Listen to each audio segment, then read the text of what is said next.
Thank you, Caro, for that presentation. I continue with the social sector. And in the social sector, we are looking at housing. I'll also talk about land and environment, water, and a bit in agriculture. So I think there has been a lot of debate with regard to housing, particularly when this government started the tax on housing. There has been a lot of debate about it.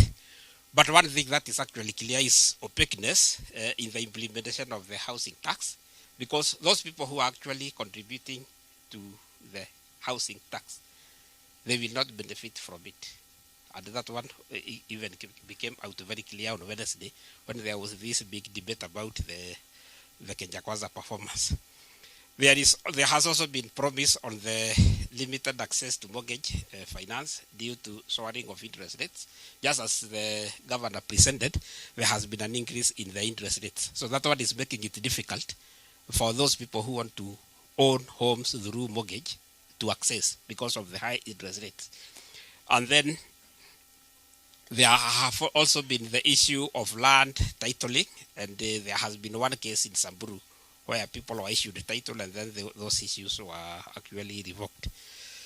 And then the house affordability, that is the rent which people pay, has actually increased due to the high cost of, to the low cost of income. But there is one perspective that I want to bring. We have been debating a lot about the issue of housing, but from the report from the government intends to raise through taxes, that is housing tax. It is actually supposed to generate 73 billion, but 30 million houses. No, 250,000 houses. What does that mean? On average, the unit cost per house is 292,000.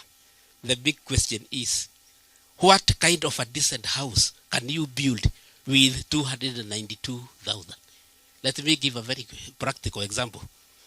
If you have just started, maybe sometimes you bought a small plot in Syokimau, or even a small plot in Kitengela, in Rangao, in Rongai, because in Rongai now you cannot get a house just next to the main road. You have to move to cross the river and go to a place we call Rangao or even Tuala.